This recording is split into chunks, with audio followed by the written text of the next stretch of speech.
All right, so at this time, I'd like to call to order the Municipal Finance Advisory Commission's June 24th, 2026 meeting. And I just want to advise everyone that this meeting is being covered this morning by CTN. And with that, we do have a lot to cover today, so we're going to jump right in. And the first item would be entertaining a motion to approve the February 18th, 2026 commission meeting minutes. So moved. So move. I'll second. Kim Kennison. Okay. Under discussion, any comments or edits? Okay. All those in favor? Aye. Aye. Aye. Okay. The meeting minutes are approved. Yeah, the item is in regards to the municipal audit reports update. I'll have Bill provide the commissioners with an update. But just before we dive in, it continues to be, quite the situation with the delinquency and the audits getting submitted. We still have 5 2024 audits that have not been submitted. And as of this week, there's approximately 34 2025 audits that have not been submitted. So, Bill, if you can provide the commissioners with an overview, and then we'll dive into it. Yes, as you indicated, Mike, there are 5 FY 2024 municipal audit reports that are still not in. We expect, according to the towns, 1 to be in June, 3 in July, and there's 1 that has not been able to project a submission date.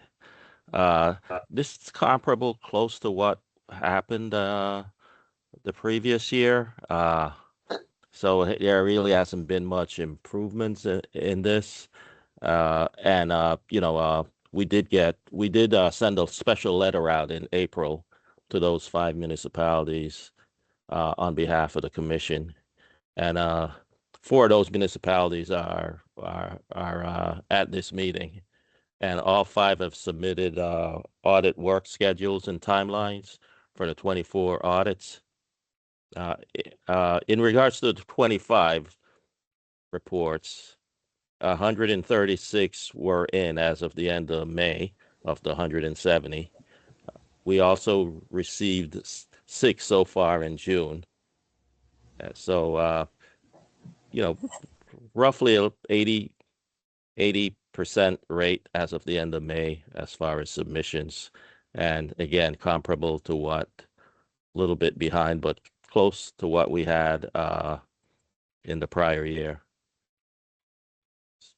So really haven't made much progress in this end, but we continue to work with the towns to get those audits in. Okay. Is it anticipated that come July, there'll be letters going out to the 2025 cities and towns that have not been submitted? Yes, we will be sending out letters even earlier this year, but we did send a letter out also back in April warning towns that if the reports are not in by the end of June, that they would fall into that list as far as eligible for Tier 1 designations, and of course, just being a bad practice for late audits. I can't, like I said, I did all of those search terms and whatever, and it's coming up with nothing. It's crazy.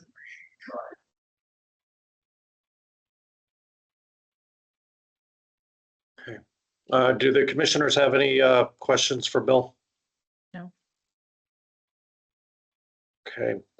Bill, can you just remind us who are the 5 for 2024? Yeah, that would be East Lyme, Hamden, Hebron, Windsor Locks, and Wethersfield.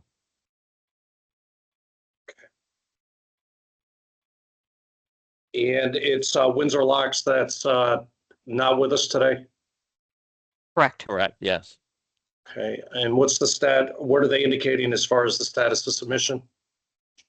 I believe it was at the, in July. They predict Correct. the report would be in.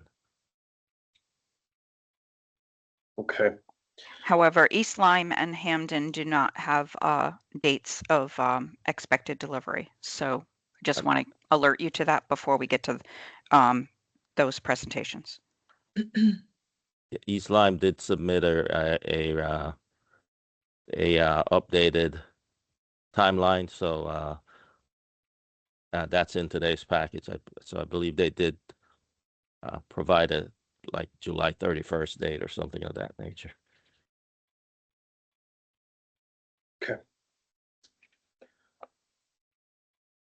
okay, and with each of those four towns, we'll look to hear their updates a little later on in the meeting.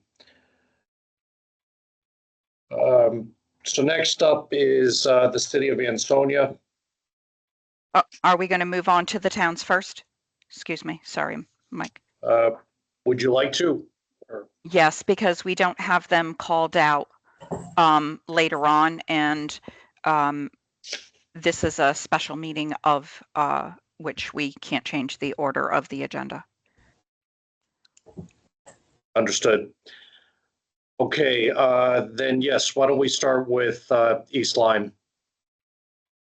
Thank you, Chair. Good morning. Can you hear me okay? It's Dan Cunningham. Yes, good morning. Good morning. So, If I could just say I'm not independent with respect to East Lyme. Thank you. Thank you. and I think we also have Kevin Gervais as our finance director. He's on board. Good on the morning. call.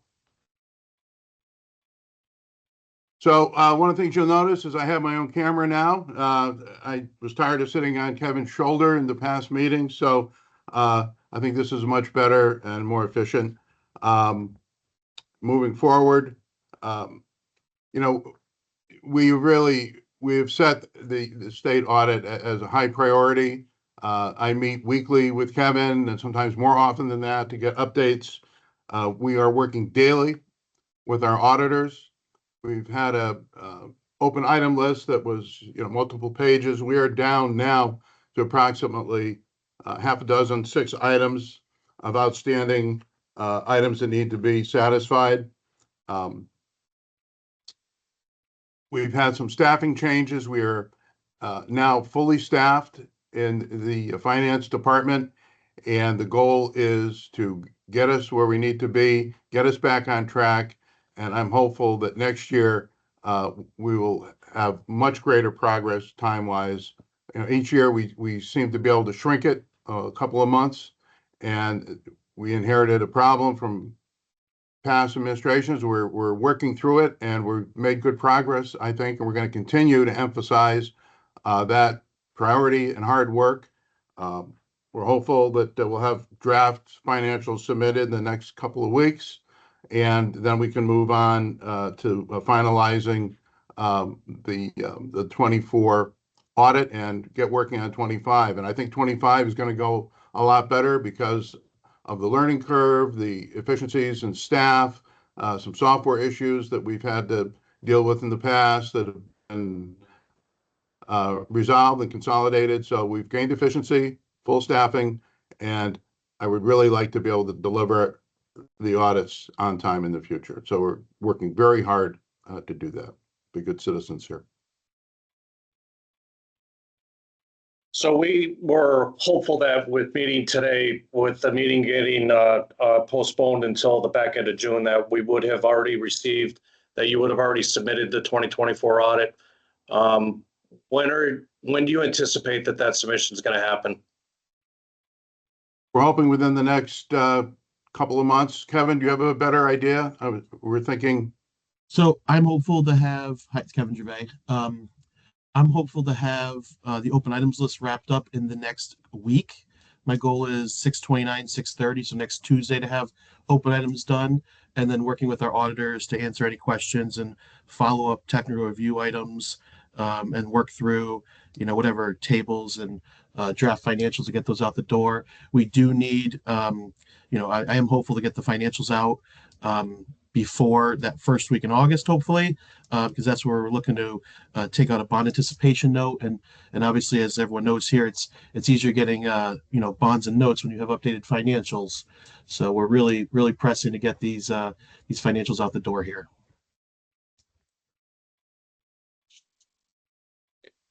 And I want to say there's no lack of interest on our end in getting back to where we need to be, so we're not in this situation in years going forward. So it's very important to me. I want to cure this problem, and we're going to continue our diligence and focus on this till we get to where we need to be. Okay. Chair? Is your auditor on the call today? I think I saw Michael Popham on the call. Yes. Yes, I am here, Mike. Good morning, Mike. Good morning. Mike, can you share with us your thoughts in regards to the anticipated timeline for getting the 2024 audit done? Sure. I think we've made some great progress over the last couple of weeks. For the key open items, we are down to about a half a dozen there. And as long as we can continue making progress like we have been, I do anticipate that we can have a draft of the financial statements and the single audit reports in the next 2 to 3 weeks. And hopefully from there, as long as we continue to wrap up and get any changes from that in timely, then I think the timeline as described by the town is probably reasonable. Okay. And what are your thoughts collectively in regards to how soon you would start in on the 2025 audit? Well, our plan is as soon as 24 is done, we were just going to dive right into it. I'm not sure if there's some preliminaries that have already been accomplished. But, every year we gain more efficiency because of some of the problems that were outstanding that have been resolved, some of the audit issues. I think it's going to go much smoother, and that's going to give us even greater opportunity to bring us into line with where we should be. Just to touch on that one, a lot of delays in the last couple of years have been setting up systems or software failures when our fixed asset software just crashed, unrecoverable. That took, I think, 3 or 4 months last year to build that new database up. Now that system is running, we've already ran reports for fiscal 25. So when 24 is done, a lot of the legwork we've put in the last 2 years, we're hopeful to gain some efficiencies and some fruit for our labor here from the last 2 years of building the system up. So we're now fully staffed. I know Mr. Plummer and I have been going back and forth with emails. For some reason, the town's emails are not going to the state. So we're working through those challenges. But right now, it's just a matter of getting 24 out the door and starting on 25 in our new accounting system. Okay. For the commissioners, I'll open it up if you have any comments or questions. I have a comment, Mike, or a question. So if I'm understanding the chart, 21 was 9. Those are delinquent. How delinquent it was 9, then 13. So 24 will be 14. If I'm reading this chart correctly. So I'm curious if we've heard before issues with software and staffing, and that number seems to be getting bigger. So my question is, what assurances can you give us that the 25 will actually be smaller than the last 3 years? Yeah, so if I can tackle this one, Dan, I think. So over the last couple of years, we have been building the systems. This January, our payroll clerk walked out on us and gave us 15 minutes notice. And that took my deputy finance director, 3 months to work on payroll and kind of transition from being the deputy finance director into a payroll clerk role to make sure payroll is submitted every week on time. In the union contracts recently, 3 of our 4 contracts have now been switched over to biweekly payroll in an effort to make the office more efficient. As mentioned before, the fixed asset software has been implemented. We're fully autonomous now with ADP, and we're fully staffed for the first time in probably 18 months, with everyone back on medical leave, and a fully staffed office. So, we had a failed referendum this year that kind of took us also away from the audit for a couple weeks. So now that we're refocused, reprioritized, now I think we can really, in Munis now, we're no longer in an archaic accounting system. So once we switch this new accounting system, this is our last year in the old one. We're really expecting to shrink the time for the audits, right? I'm sure most of you use Munis, and the reporting functions in Munis. Our old accounting system did not have that, and doesn't really have that. And I think there's only one other town in Connecticut that uses our current archaic accounting system. So small little changes like that, to an industry standard accounting software, which has better reporting, better reconciliation functionality. We're just creating more efficiencies as we go.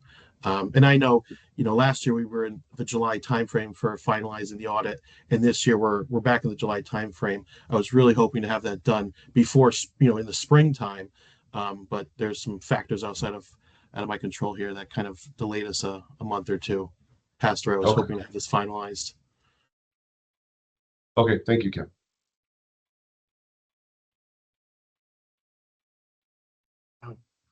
Any other commissioners? Just quickly, there any concerns or any other factors that might pop up over the next few weeks that you see are going to cause even further delay of the audit or getting the audit complete that you can anticipate?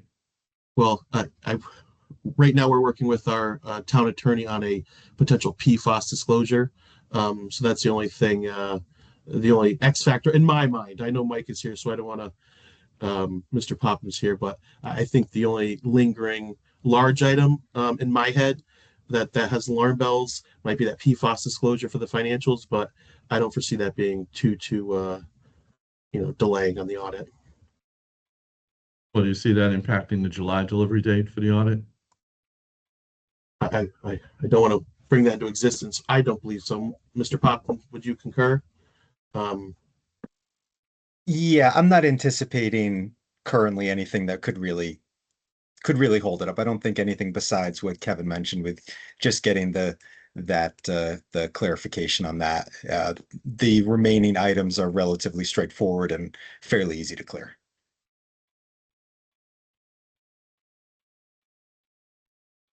Thank you. Kim? Yes. I do think that we heard that from CLA that the intent is it would not be delivered in the month of July, it would be delivered in the month of August. And so therefore we've seen no progress in an entire year on your audit. And we have heard about your systems and we've heard about it for a long time. And it has been the same administration that's been that has had the responsibility for delivering these audits in a timely manner. And we continue to hear that it is software issues, staffing issues. And those items in some cases could be addressed by bringing on additional staff and additional help. And I think that we've had one-on-one meetings with you directly, OPM staff, as I know I have, and stating that you really need to address this. So I am very sad to hear that there will show no progress this year. And I am sad to hear that it seems as if there's no progress, one, and number two, I don't know if there's additional effort. And I know that you said that you have brought on, you're fully staffed, and we have heard that you've taken this seriously. In my mind, I don't see seriously because I haven't seen progress in 4 years. So I would want that to go on record. And the second thing being is if this audit does not get delivered, I think MFAC really needs to take into consideration this commission, whether it's appropriate for formal oversight versus before our next meeting. That would be my discussion with the committee. So I'm hopeful that you would do this, and I'm sad to hear that you've made no progress. Well, we will do our best to alleviate those concerns in the future, and I assure you that we've taken every step that we believe that we could take. We are fully staffed. We've had issues. I know you've heard in the past, but there were a lot of issues that had to be streamlined and resolved. And I think we've made a lot of progress behind the scenes that really isn't quite obvious, but I think it's going to show up certainly in next year's audit response. So we are definitely concerned and taking this very seriously, and I hope to be able to report better news next cycle. Thank you. Of course. I think for the commission, we would just hope that, there is a serious effort made, hopefully you're able to beat your projection of August, with any luck, maybe lock this down, before the end of July. So then you can move on and make the progress that needs to be made in regards to 2025. Understood. All right, thank you. Next up would be the town of Hebron. I believe we have interim town manager Don Alonso on the call with us today. Yes, Mike, it's Donna I- here, I- and I have Doug McKay, our financial analyst, with me. Mike, I need to excuse myself on this one. They are a client of our firm. Okay, thanks, Glenn. Okay, good morning. If you'd like, why don't you take the opportunity to provide an update to the commission? Certainly. Thank you for having us. We are in the wrap-up phase. It is with our auditor, and they are doing the quality review. They have informed of us a few things that they are waiting on, and we are working to get those to them by the end of next week.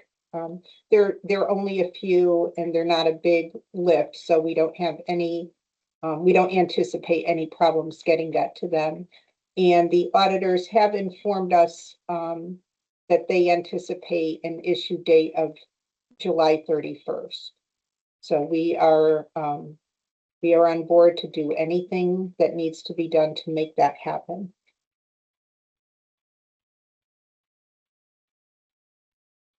Okay, is your auditor CLA? Yes, Mike? Leslie. I thought Leslie was going to be here, but I don't see her. No, we heard she wasn't available today. Okay. Yeah, Leslie was not available today. She did provide me with kind of the open item list and the status there. And from that correspondence, it does agree exactly with how Donna was explaining the situation here. There's only a few, and there might be a few more questions coming next week upon Leslie's return. But she is aiming for, and they are targeting issuance in July. Okay. And what are your thoughts in regards to starting in on the 2025 audit? We're ready to go. Our plan is that as soon as 24 is wrapped up, we are ready to go on 25. We have started some of the initial legwork for that already. Okay. All right. For the commissioners, do you have any comments or follow-up questions? I have one. Okay, Kim. Donna, can you provide us with a update on the vacancies of the finance positions? So we do have a vacancy in the finance director. We are recruiting for that position. We are bringing in the woman who is the business manager at the Board of Ed as a part-time temporary support. She's going to start with us next week. She's very familiar with both sides, so we're hoping, and we're pretty sure that she's going to be able to give us the support that we need. And then finance is fully staffed now. Doug has come on board. He's doing a great job. And then in our tax office, we are down our tax collector. We are still working on replacing the revenue collector. I think you all know what happened in that office. And we are working to replace her. We are also advertising for the assistant revenue collector because the current one will be leaving for another opportunity. And then we brought in temporary help to cover the tax office in the busy time over the next couple of months. And then we're adding a new position in the assessor's office. So hopefully by the end of the summer, our finance department will be fully staffed. It's possible that the finance director position is going to take a little bit because we are also working on a new town manager. So there, may be a little reluctance in people applying for the finance position when they don't know who the town manager will be. We're Understand. working on it. Thank you. You're welcome. Okay. All right, thank you for your time today, and we're certainly, from the commission standpoint, it would be great if the 2024 is in by the end of July and you're well underway with 2025 by the time we meet again. Thank you. We're doing our best. Thank you. Okay, next up is the town of Weathersfield. Do we have town manager, Mr. Presley, and finance director, Mr. O'Neill with us today? Yes, we're both here. Morning. Thank you for the time. I'll give a quick update in that, and I'm going to defer to Mike on the specifics, but we're coming down to the final two items left on for the 24, and we should have those wrapped up in the next week or so, but I'll let Mike give specifics. And then we've already done a lot of the legwork on 25. We are going to be going out to bond for a major elementary school project early next year. So our goal, and we will be completing 24, 25, and our goal is an on-time 26. So that's very important. We're making that a priority. We have added a position in finance. We have filled that position. So that gives a lot more capacity in that office and frees up a lot of Mike's time and also some of the other staff to help support the audit function. And, it's been a long road, but I think we've gotten to where we need to get back on track. And we will be by the end of this year. But I'll turn it over to Mike for more specifics on that. Morning, everyone. Mike O'Neill, Director of Finance. We have 3 items outstanding on the 24 audit. I'll just go through those. First is the tax collector's report. That is done, and it's been reviewed, and I'm just waiting to hear from our tax collector on a question that I had on one item in that report. But I expect that to be resolved, and we could deliver that to CLA shortly. Second item is compensated absences, which is done, and I am reviewing that. Again, not that should be, certainly within the next week, but I expect, just a matter of giving it my attention and getting that to them. And the last item is the IBNR calculation for our medical self-insurance fund. Our consultants had some difficulty producing that, and I continue to lean on them, but that's the last item. Other than that, I think we'll be ready for draft whenever Mike and his team are in a position to produce that. And I think from our experience last fall, that was a pretty quick process, turning the draft around and getting it issued.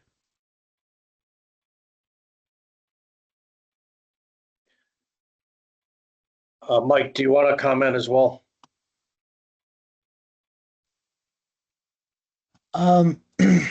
So those were the key open items.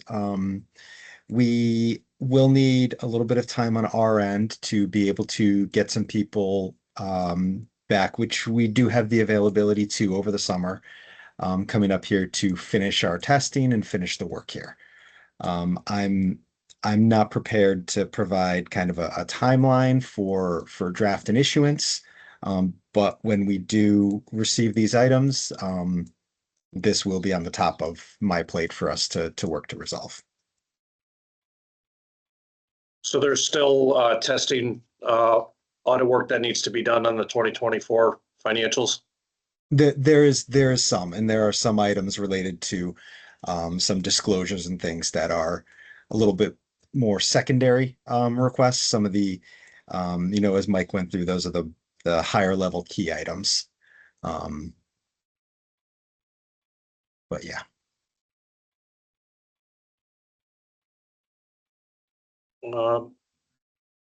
And what would be the anticipated timeline for the 2025 audit? We have a couple of large items still to address, reconciling our medical and OPEB funds and capital assets. But we're going to, once we get clear of the beginning of the fiscal year, we're going to give that attention. I don't think that'll take more than a couple of weeks to address that. I mean, I would hope to be by midsummer in a position to hand everything off, to start that audit.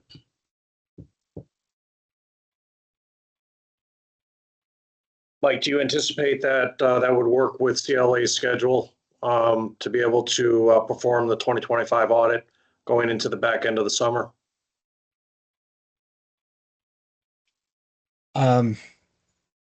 It's hard to talk timeline, right? Because we're still going through the wrap up for the 24 audit and then draft issuance. We do have some availability with people over the summer months. Once we do hit September, we're kind of, fully scheduled on the timely 26 clients there. So we aren't going to be, putting Weathersfield and any of these other towns completely to the side, but we don't have a lot of additional people kind of waiting around for jobs to become available once we hit September. So anything that, can come in and can be done with the towns in July and August is going to be great. After that, like I said, we're kind of fully scheduled out for the next couple of months on all of the rest of the towns that are, ready to go for 26.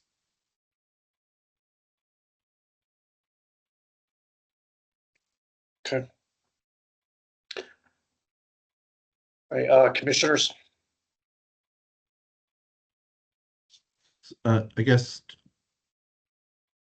in the materials, it shows a June timeline for completion. Obviously, it sounds like that's not going to happen. But I guess I'm concerned that we can't give a date for finalization, and then given what CLA's capacity issues are, to be able to possibly address Weathersfield when, in fact, they have that information together. Can we get a better sense of when you think we might be wrapping up 24? Well, like I said, I can tell you that we'll have these two large items done within the next few days. Like I said, tax collector's report's done. Compensated absences needs to be reviewed. I guess I'm not getting comfort that there's a hard date for completion of the audit, and I'm just trying to drill down to that a little bit. Thank you.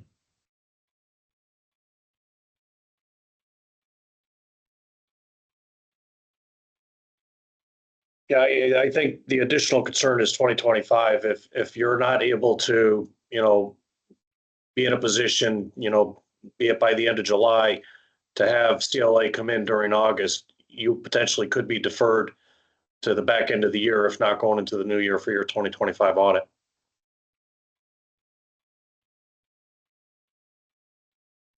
Well, I don't want to make any promises, but we can certainly endeavor to be done by the end of July and ready. Like I said, there's a few larger items that we have to have to take care of. But I hear the timeline. As Fred mentioned, you know, we're going to sell bonds early next year. So we all have a vested interest here in moving this along. You know, we have shortened our timeline. We issued our 23 back in November. You know, we had disruption in the spring with our budget, as everyone does. But, you know, we are showing progress here. And we'll try to get things done by the end of July. I think that helps everyone. Okay. Anything else from the commission? Okay. All right. Thank you for joining us today. You're welcome.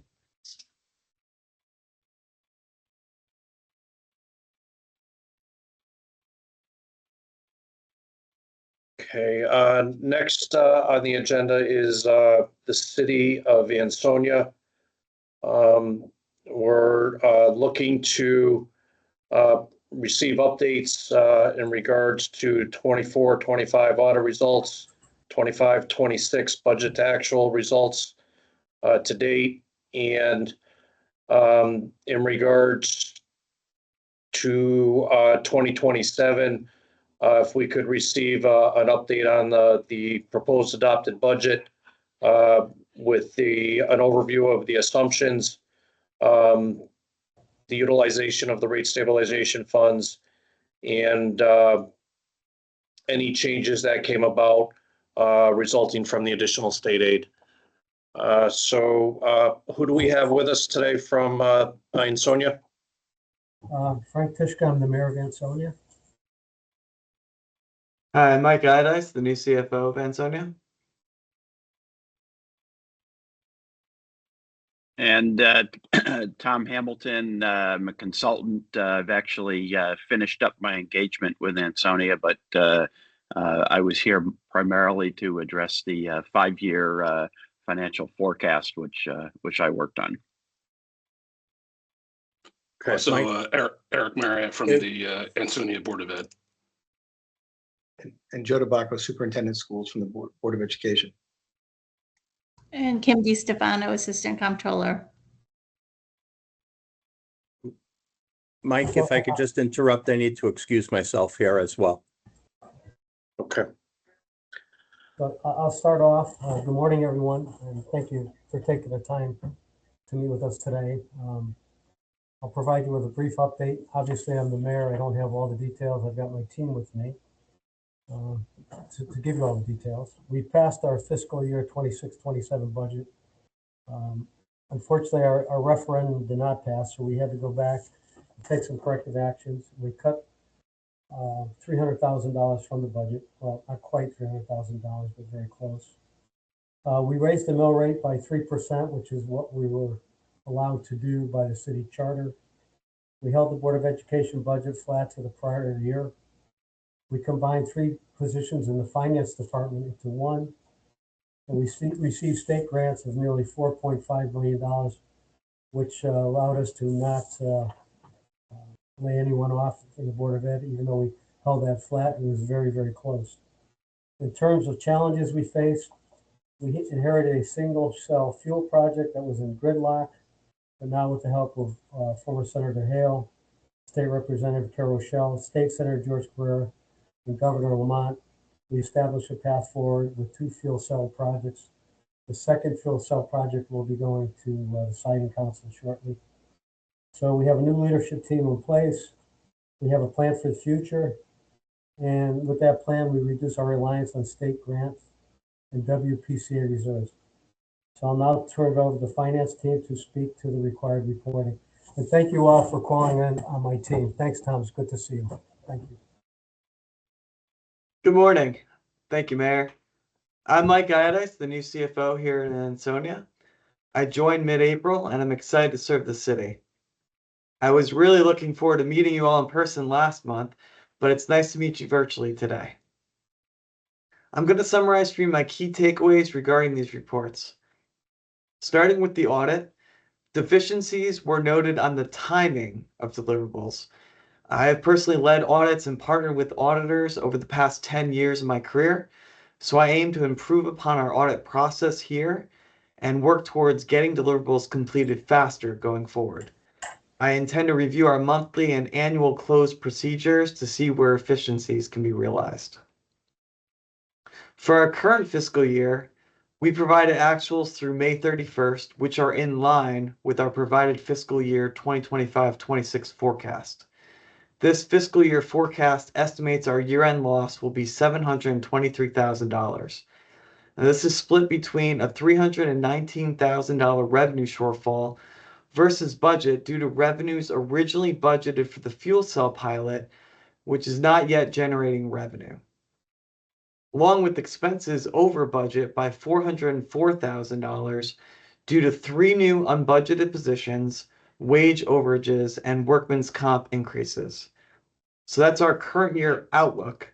As for next year, as the mayor mentioned, we passed our fiscal year 2026-27 budget of roughly $68.9 million. The 1% year-over-year increase in total budget was driven entirely by the increased cost of debt servicing. The mayor charged every department with coming up with creative ways to save. We reduced city expenditures by nearly $400,000 over multiple rounds of cuts, pre and post referendum, and held the Board of Education expenses flat to prior year. We increased the mill rate by 3%, as the mayor mentioned, to 29.46 mills. Regarding our general fund balance, I want to walk you through our fiscal year end 2025 through 2027. Our general fund balance as of June 30th, 2025, including our WPCA reserves, equates to $18.6 million. We have a planned use of fund balance for fiscal year 2025-26 of $5.5 million and a projected loss of $723,000, as mentioned earlier during our forecast, to bring the fund balance down to $12.3 million by June 30th, 2026. Next fiscal year, we project a planned use of fund balance of $1.6 million, further lowering our general fund balance to $10.7 million. I'd like to note that we have conservatively estimated state funding in fiscal year 2026 to 27 by only including what we know is recurring for next year. Thus, results may be better given favorable state funding, but we didn't want to bank on this. Now I'm going to turn it over to Tom Hamilton, our financial consultant, to discuss our 5-year projections.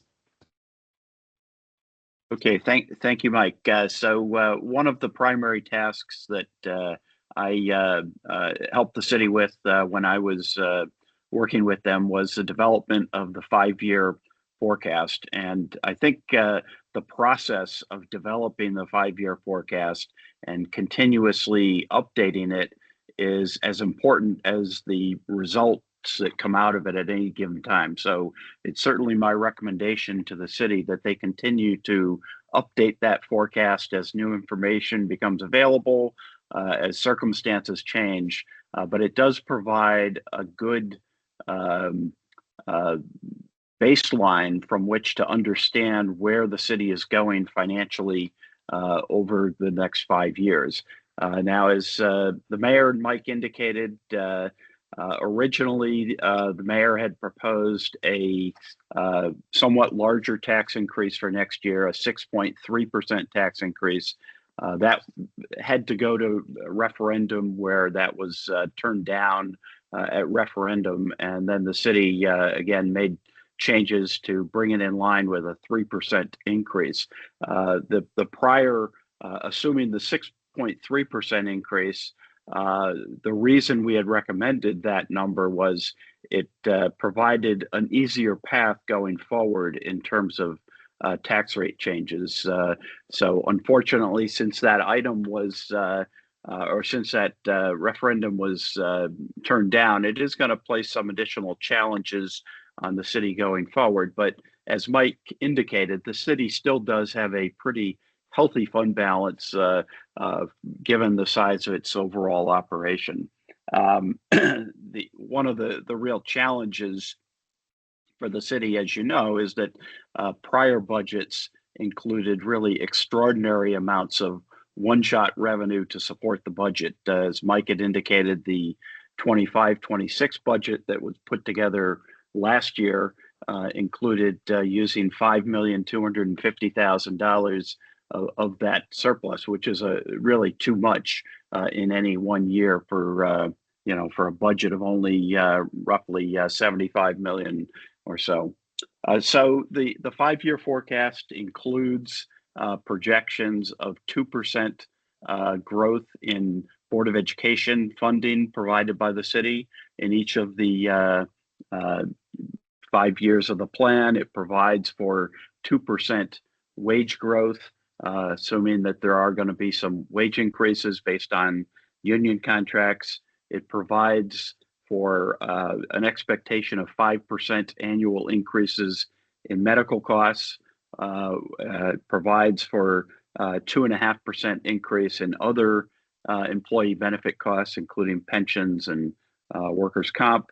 2.5% increase in insurance costs, and most importantly, it incorporates an expectation that the city is going to need to finance approximately $50 million over the next 5 years to support approved capital projects.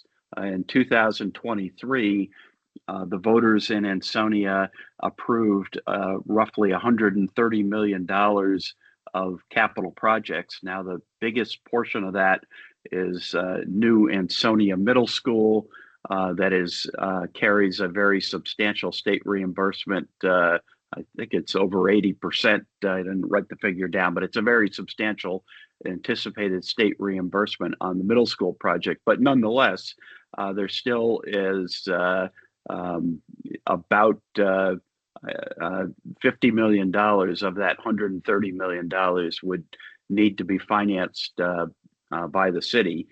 Currently, the city has bond anticipation notes or notes that are outstanding, temporary notes that are outstanding of about $28 million to support those capital projects. And we have anticipated that the city will need to roll those notes and increase them slightly for next year. And then we've anticipated financings of 20 million, long-term financings of 20 million in fiscal year 28, 20 million in fiscal year 29, and 10 million in fiscal year 2030. It's our expectation that the fuel cell problem, if you will, that the mayor referenced will be, we certainly hope it will be resolved before 2028. And the new fuel cells that have now been project that has been loosened up, if you will, by action of the state legislature will allow the city to sort of put that issue behind it, and therefore will make it a lot easier to look at doing a financing in 2028 than now. But the bottom line for the impact on the 5-year forecast is that debt service is a driver in the budget going forward over the next 5 years. Last year's debt service for the city was about 2.3 million. Next year, it's about 3.3 million, including the ban interest. And it peaks out at about 6 million several years into the future. So increases in debt service, given the approved capital program that the voters approved in 2023, are something that the city does need to factor into its forecasts. The overall expenditure trends, as you see in the 5-year forecast, are actually quite modest. For next year, the approved budget for next year only represents an increase of 1.3%. The following years come in at 3.3%, 2.8%, 3.1%, 3.8%, and 2.5%. So expenditure increases are projected overall to be rather modest. We have assumed essentially level state aid. There was a large increase, a one-time state grant that the state legislature approved for Ansonia that was incorporated into next year's budget of $3,250,000. That is not expected to continue, and the 5-year forecast does not anticipate it will continue. But the city does expect to use a bit more of its fund balance. The total fund balance that the city is shooting for is to maintain its fund balance at the end of the 5-year period at about $6 million, which would be about 7.5% of their projected operating expenditures in 2032. So they still have some amount that we believe they can draw down from fund balance, but we're recommending that they do that in a controlled way over several years, ratcheting it down each year. So that's what has been incorporated into the 5-year plan. Now, as I indicated, the mill rates, because the voters turned down the budget that was originally submitted to them, the 5-year projection does incorporate increases in mill rates in fiscal year 28 and 29 that are at 8.1% and 8.5% respectively, and then they drop down in fiscal year 2030 to 5.95%, then 4.3%, then 2.2%, and so. Particularly for fiscal year 28 and 29, and given the city's history with budget referendums, achieving those sorts of increases is going to be a challenge for the city. Now, they do have some time to work on alternatives. I know that the mayor was talking about the possibility of a charter change, and that may be something worth pursuing to perhaps put in place a expenditure limit. Right now, the limit is actually a limit on the tax levy, which makes it particularly onerous and difficult. Again, based on the numbers I read out to you earlier in terms of the expenditure increases, even if it were simply a provision that said you had to go to voters if the expenditures were increasing more than 3%. Most of the in the 5-year forecast, there's only, I think, 1 year where the expenditures are increasing more than 3%. So even if they were to make that kind of change to the city charter, that could provide them an avenue forward. Alternatively, obviously, they can look at further expenditure reductions. The total gap for the following year budget in fiscal year 28 to get it from the roughly 8% down to 3% is about $1.9 million, which is a big reduction, but not potentially impossible for them to find some additional revenue and find some further expenditure cuts to get there. So those will be issues that the city will have to develop further in the coming months in the lead up to the development of the fiscal 28 budget.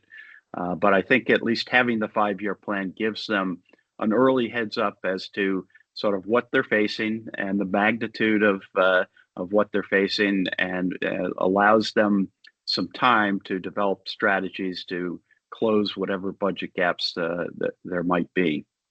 So I think I will stop there, and if there's any questions, happy to answer them. I don't know if Mike, you had any other comments you wanted to, Mike or the mayor had any other comments they wanted to add. No, thank you, Tom. That was a good summary.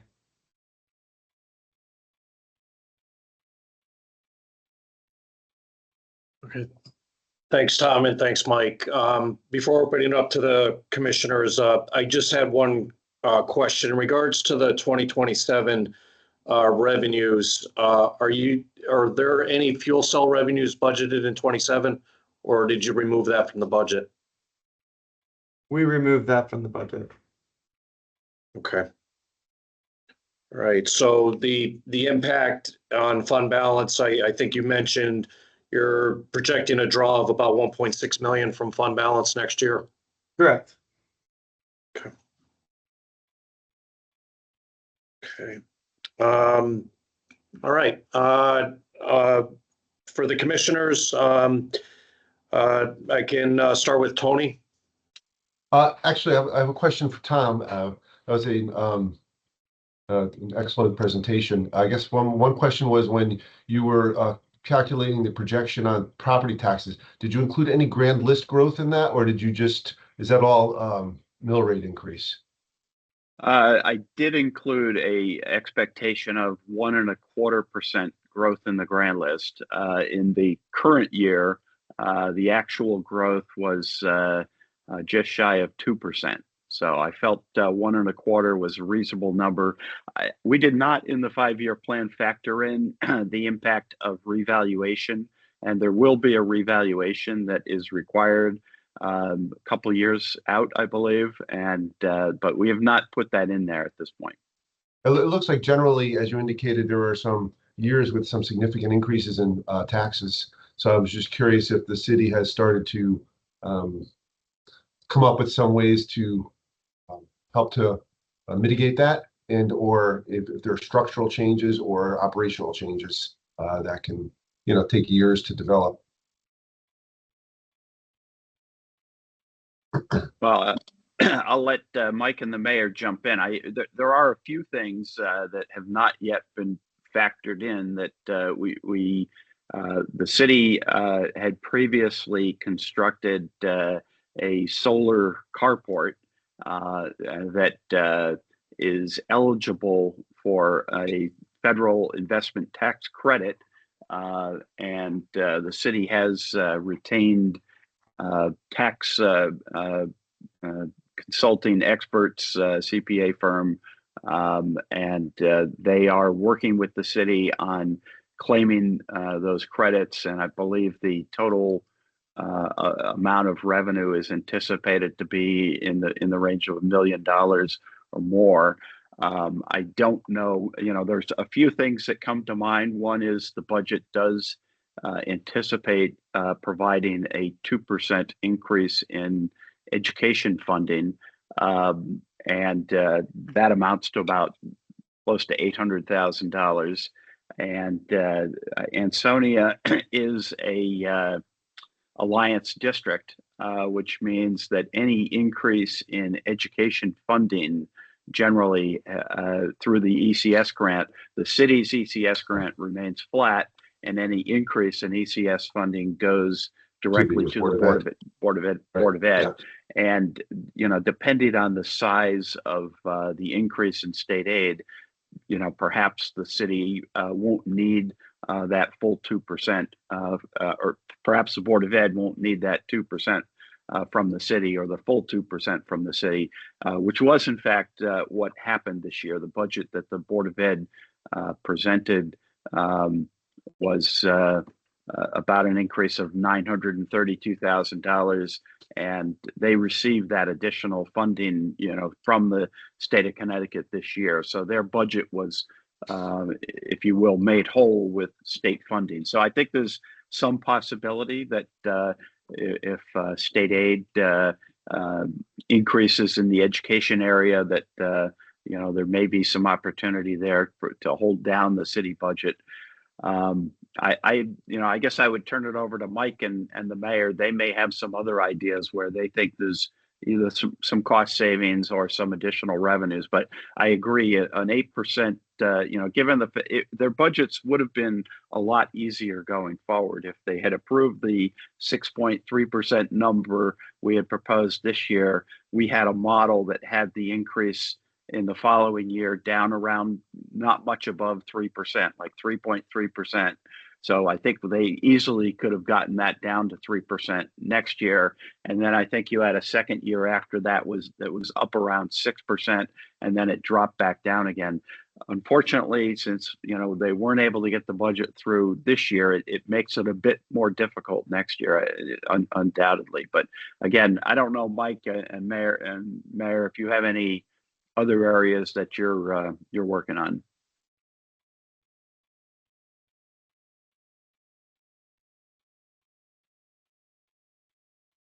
Mayor, you're on mute.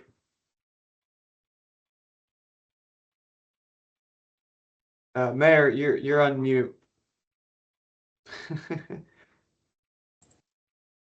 Okay, the fuel cell project really hurt the city. It really hurt us badly. So we're anticipating leasing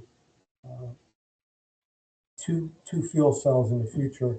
That won't happen in 2027 because of the timing. It just takes too long to build the fuel cell. Even just to get the utilities all set, it's over a year. So that was put in past budgets, and that's the first thing we took out was projections, and we're not going to get $1.3 million, nowhere near it for that, but probably at least $400,000 based on just leasing the property. So that'll be a big help.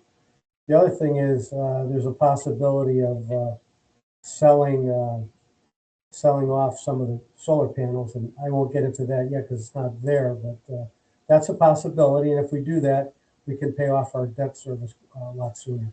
So those are two things that are going on right now. Tom already mentioned the rebate for the East Main Street solar project. We just did receive $40,000 for EV chargers this past week. And we're looking into, supposedly we missed the deadline for a 40% rebate on I want to say $2 million project for a landfill. And we're meeting with JCI, who was who put that project in place for the city, to see if we can recoup that 40%. So that's what's going on off the top of my head, things that we could do. Mike, I don't know if you have anything. No, I think you've covered it, Mayor and Tom. Thank you both. Okay. Diane? You're good? Okay. Ed? I'm all set. Thank you. Okay. Marcia? Thank you for the 5-year plan. And just a question on looking at the 2026, that there's a significant number of line items that are over budget. And I was just wondering about what are the budgetary controls? It sounds like you were putting purchase orders in, and some are in there, but how are you handling that? Are you doing budget transfers? That it was just odd to see so many lines over budget. Kim, would you like to chime in here? Sure. Right now, we're in the midst of just doing the final purchase orders for the year. Then we'll take a look at all of the lines as a whole. What we generally do is a large request to the Boat and Board of Aldermen to move any lines that happen to have funds still available in them back into boat contingency and reallocate them back out to any of these lines that are over.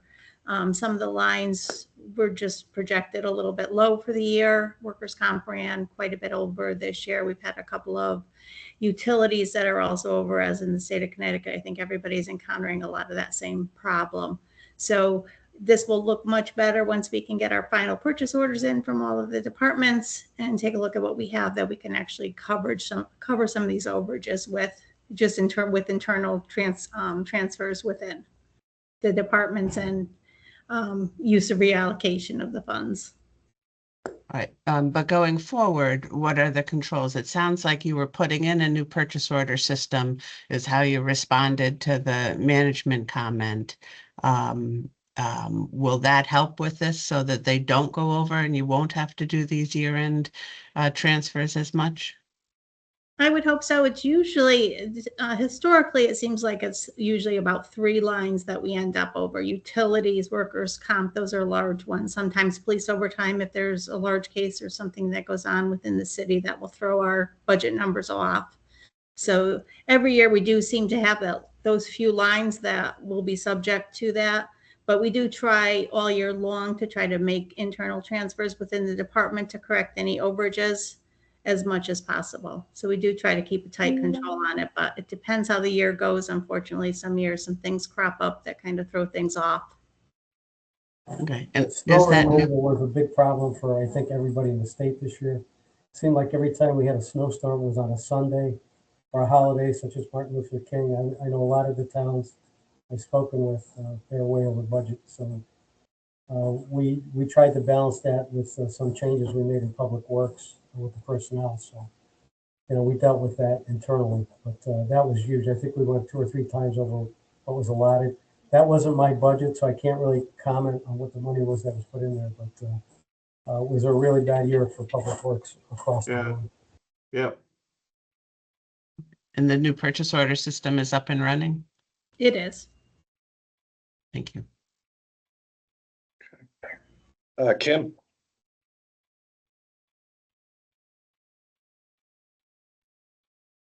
Thank you, Mayor and Tom and the Finance Director for your presentation today. This was very helpful. Today's presentation on the 5-year plan, we did put it on the agenda just for us to discuss it today to get some overview. At some future meeting, this commission will is required to approve the plan.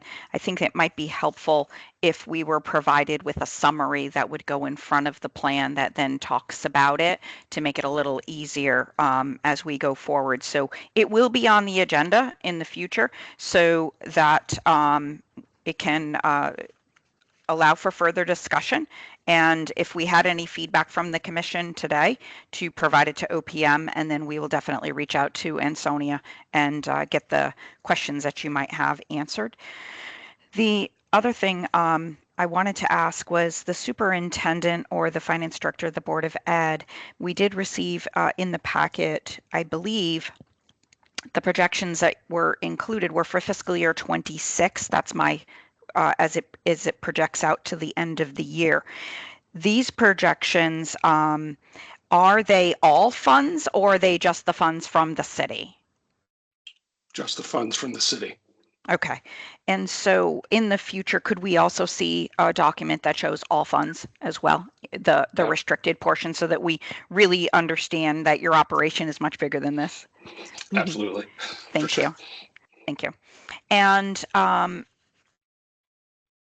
I'm assuming you also in all funds with your budget versus just the city's portion for 27. Correct. Okay. You want that as well? Yes, please. Yes. Yep. Yes. Thank you. Mike, for the finance director, I think it would be helpful. You gave a really great presentation today of where everything stands. If you could please take that summary that you have and put that in front of your reporting, I think that would make it a little bit easier for the commission to get the snapshot, so that we don't have to get into the details as much. They're there for us to guide us if we have any further questions, but I would like us to be able to have that summary in hand prior to the presentation. Thank you. Will do. It's a good. Thank you. It's good No, feedback. Thank you. Thank you so much. Mike LeBlanc, the chair. I would like to make sure that I'm not missing anything, and that if Bill Plummer on staff has any other additional questions or feedback that they want to give to Ansonia. Okay. Bill? No, we did notice there was a significant increase in the bonded debt in 25, but we weren't able to quite know what that was all about. I believe there was a 27 million, 30 bonded debt doubled in the 25, so we weren't quite sure what that was about. Just reading the audit report, we couldn't necessarily tell. It might have been something to do with the fuel cells, but we weren't quite sure. Yeah, that was the fuel cells, and I should also mention that we discovered after the audit was filed that the auditor actually picked that up a little bit incorrectly, because he identified those or categorized those as general obligation bonds of the city. It's a $37 million certificate of participation. So it is not a general obligation bond. It is essentially a lease revenue-backed obligation. But it is for the fuel cell project that didn't come to fruition, essentially, is what it is.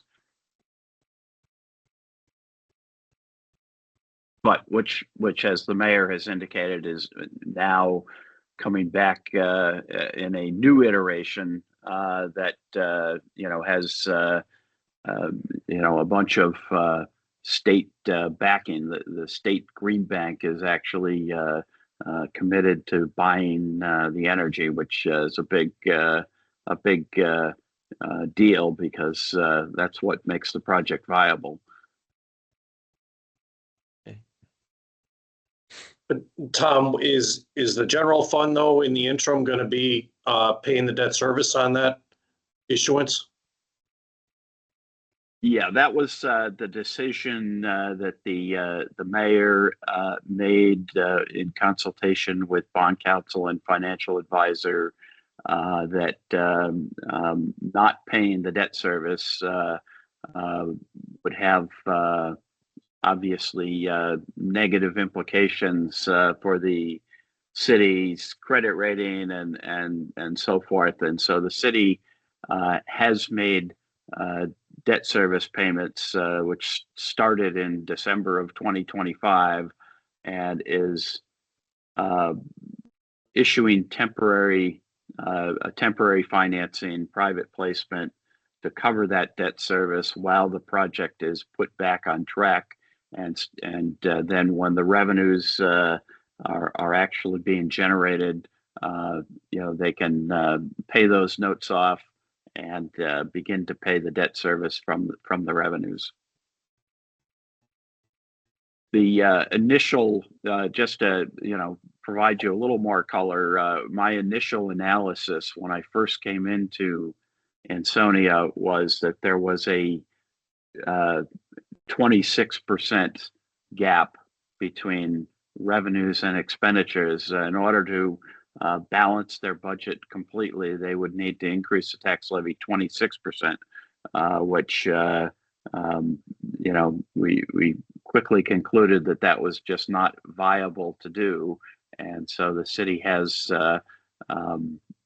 had to employ a number of strategies to try to get back to a balanced operation. And again, as the mayor indicated, the fuel cell debacle that he was left with was truly an extraordinary situation, one that, in my 45 years of municipal finance, I'd never seen anything quite like this. And so it's been a struggle and a long road to resolution. Fortunately, with the special state legislation that was passed, they've got a path forward that looks viable. So. Okay. Tom, you had certainly provided a great narrative around the 5-year plan, and certainly some of the challenges that are incorporated within that, particularly in the 28, 29 years. Would you be able, along the lines of what Kim was asking, it would be beneficial if your thoughts could be incorporated into a summary that could be provided to the commission in anticipation of our next meeting? Yeah, I can do that. Absolutely. And Tom, I don't expect you to do that for free, so we'll talk about that, okay? On the record. Okay, appreciate that, Mayor. Okay. All right. Any further questions or comments from the commissioners? Okay. All right, Mayor, Tom, and Mike, thank you for joining us. Thank you all. Thank you. Yeah, thank you. Appreciate it.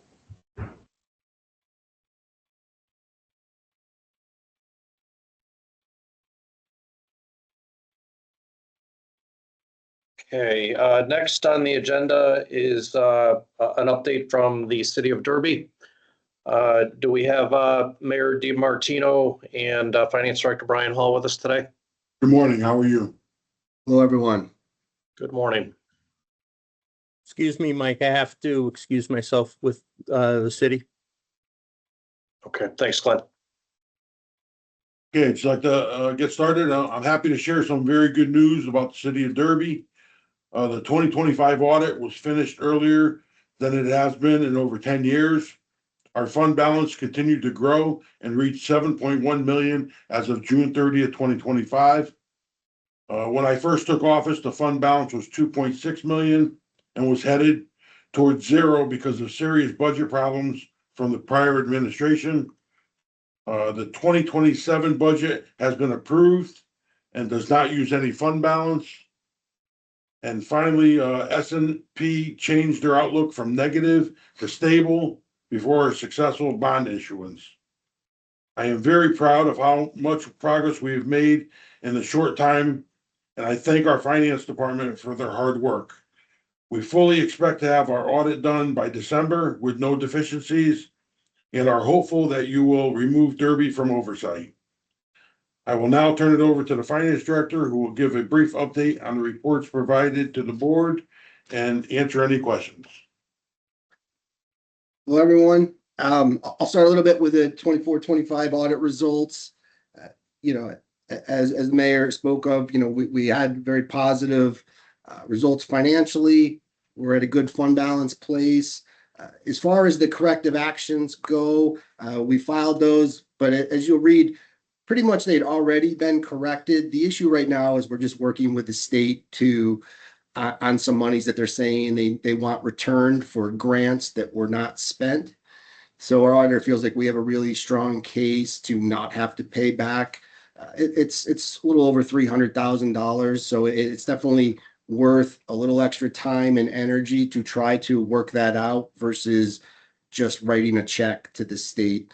When likely we did spend these funds appropriately. It was just some historic system issues that you're all aware of as on the Board of Ed side that, it likely caused this problem. But like I said, going forward, I don't anticipate any problems, and our auditor's hoping to get that wrapped up in the next couple months. As far as the 25-26 actuals go, we're projecting again another increase for the year, over $700,000 at this point. And a lot of that's really our 800, a little almost 900,000. Sorry. Most of that's going to be driven by the change in our healthcare provider, right? We went from a self-insured plan to a fully insured plan. So in addition to, through that process, you basically have some insurance that you take out on the old plan, which paid us very well. And we did get a pretty large pickup this year from that. That's not something we budgeted or anticipated, but fortunately we did take out that insurance and it is working in our favor. We did have some also favorable collections, right? As our new tax collector continues to do a great job and improve our collection rates throughout the city. 26-27 budget was adopted. As we said, there are no increases or no use of fund balance. We ultimately ended up lowering taxes a little bit, thankfully, due to some of the state aid that we got at last minute. That's all been incorporated in the plan you had. We ended up increasing the Board of Ed budget a little bit per the rules. And then the rest of the money we end up using to lower the mill rate. We're going through the reassessment year this year, and we opted to phase it in over 5 years. So what you're seeing is, as far as the grand list increase goes, is the portion of it that's phased in. And we did a 5-year phase in, so you're seeing about a 20% increase there. But again, balanced budget. Mayor and I have continued to push all of the department heads to keep budgets as close to flat as possible.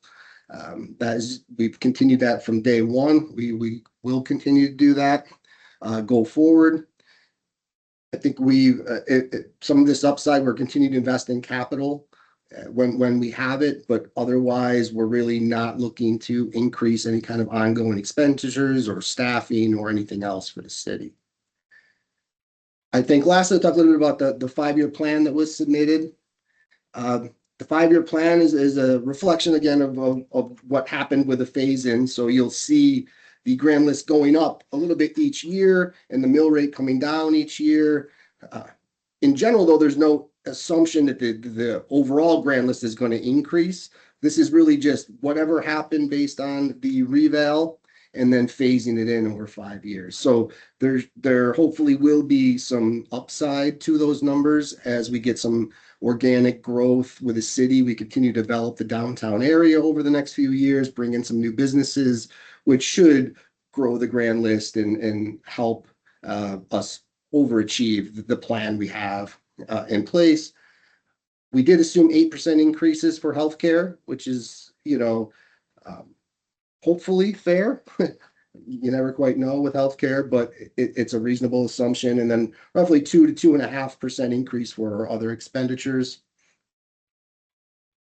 The debt service you'll see kind of going up. We did do a new debt issuance. We had a referendum for some capital equipment that was desperately needed for the city.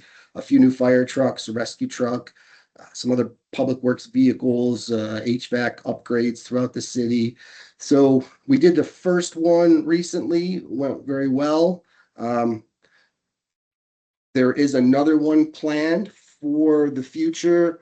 That's in the 5-year plan, roughly around 2030, when the fire trucks and the rescue truck is expected to be delivered. Then I do expect to go back out and do another issuance again, but all based on a referendum that's already been passed and approved. Does anyone from the committee have any other questions about anything that I talked about? First off, Mayor and Brian, I just want to acknowledge your tremendous progress that you've made in your time here with the commission. You've done what you said you were going to do, and you've been very transparent and open with the measures that you've taken. So I just wanted to take a point of order to acknowledge both of you and your staff and the efforts that have been made. Thank you very much. Thank you so much. For the commissioners, we have received the 5-year plan and the assumptions that were incorporated and provided. And Brian also this morning has provided an overview of the 5-year plan. So I would open it up to the commissioners if you have any questions in regards to the plan.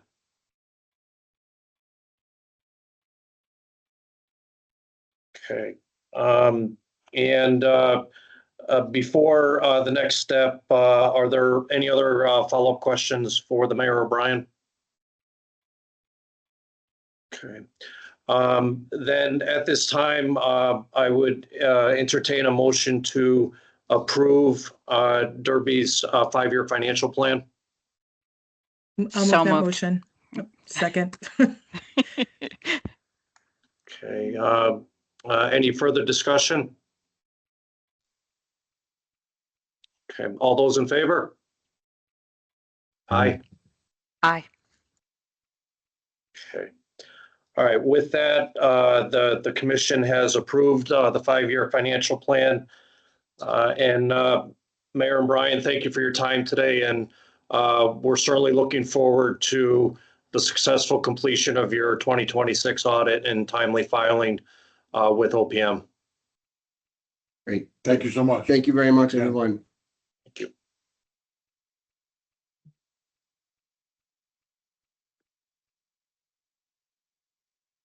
Okay, next on the agenda is the town of Hamden. If Mayor, welcome, and if you could give us an overview of the attendees today, and if you can provide us with an update on where things are at this stage of the game. In particular, what has come of the adoption of the 2027 budget. Sure. Thank you, Chairman. I'm Adam Sendroff, Mayor of Hamden, and we have with us today our Interim Finance Director, Myron Hull, and we also have Santo Carta from CLA. We've brought on CLA to help us internally with the 24 and 25 audits, and I believe Kyle Connors is here too, our auditor. So thank you for having us. Specifically with the 27 budget, my administration worked very hard to develop a structurally balanced budget. And what the Legislative Council passed was pretty similar to what I presented. So I'm pleased about that. It avoids a lot of practices that have been historical problems with Hamden budgets. It does not use any fund balance. It does not use non-recurring revenues. It contains conservative revenue projections, and it doesn't contain large unspecified cuts, which our current budget has. It totals over $327 million. It contains a mill rate increase of 1.79 mils. The mill rate is now 53.67. That represents about a 3.5% tax increase before the phase-in. 26-27 is going to be year 2 of a 4-year phase-in. So taxpayers will be paying on 50% of the increase in their assessment from the 24 revow. And we did use some of the supplemental state aid, $2.2 million, to reduce the mill rate by about half a mil, and that was on the education side, and we did that mainly because we anticipate that's going to be recurring revenue. So I'd say those are the highlights from the 26-27 budget, which is now passed and adopted. Okay.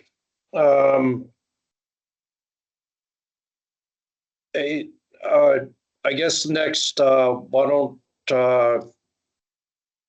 if you can provide us an update in regards to the fiscal year 2024 audit, what the timeline is in regards to completion. Sure. I'd say that the big headline is that since I last saw you in February, is that we brought on additional resources. We have procured CLA, which is now on site for the last little over a month, I believe, in our finance department, working with our finance team on the audit. We also hired a new accountant position that was newly created and went through the civil service process. And then we also have interim finance director Myron Hull now too. So they've been working diligently on it. And in terms of a timeline, I know that we've encountered issues with bank reconciliations from that year. But I would pass it along to Myron and Santo and Kyle for details on that and potential timeline too. Thank you, Mr. Mayor. The bank reconciliations are the elephant in the room. There's no doubt about that. We have over the last month gone through a majority of them. There are 6 major bank accounts that are involved: town accounts payable and payroll, Board of Education accounts payable and payroll, the general fund. All those 5 accounts are tied into each other through a ZBA that draws from the general fund, and the tax collection bank account. To date, the town accounts payable and payroll have been reconciled through June of 24. There's never been a question on the Board of Education side for the accounts payable and payroll that has come through CBIZ. The general fund bank account has been reconciled through May of 2024, and June is currently being worked on. The tax has been reconciled through 2024 through June of 2024. We haven't sent up to CBIZ any of these reconciliations yet. The primary reason for that is that at least 5 of the accounts are interrelated. And even though we have reconciled the sub-accounts, the major account is still open, and any finding in that account may affect the other 4. So for those reasons, we're holding off to send it up as one package that has been prepared by our staff, reviewed by our staff, and approved by our staff prior to it being submitted to the auditors. There are about half a dozen other line items that are open. On the surface, they would sound simple to provide an accounts payable agent. For example, I have found that almost nothing is simple, and there are issues and questions and concerns. It is really for that reason that I have not been able to project when the audit is going to be completed. In terms of supplying and responding to CBIZ with their current questions, I can't talk to the CBIZ timeline for when they will be reviewing that, but Kyle Connor is on the call and he may want to jump in on that. But that is the current status of all our open items.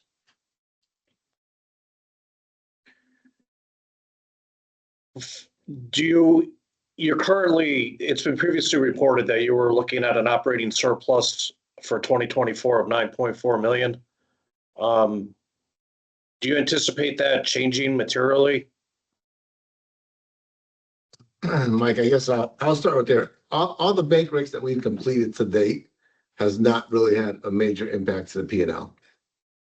So we're not through them all. So that's not to say that there isn't going to be a change to it, but as of right now, we haven't impacted the P&L.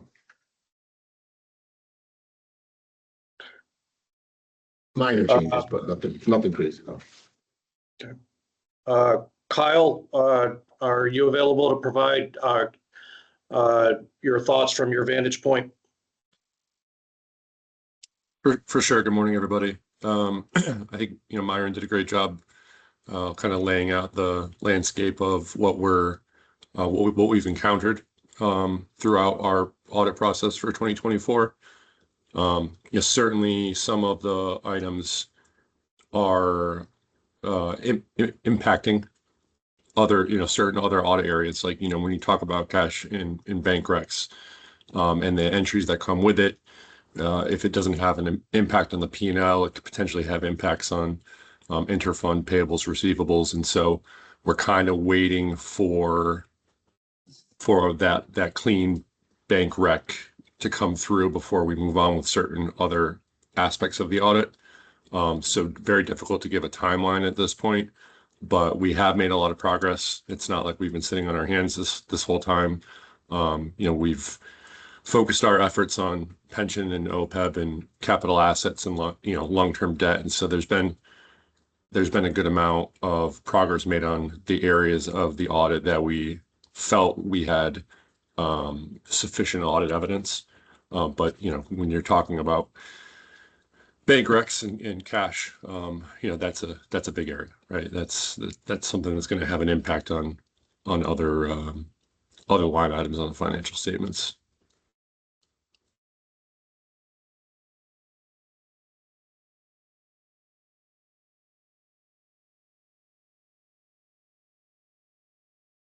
So, Mayor, at this point, you wouldn't even venture a guess in regards to the timeline for the 2024 audit being completed?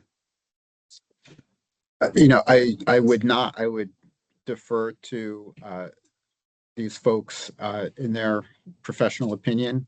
But as you could see, we are, untangling a lot of things and moving forward. Kim? Thank you.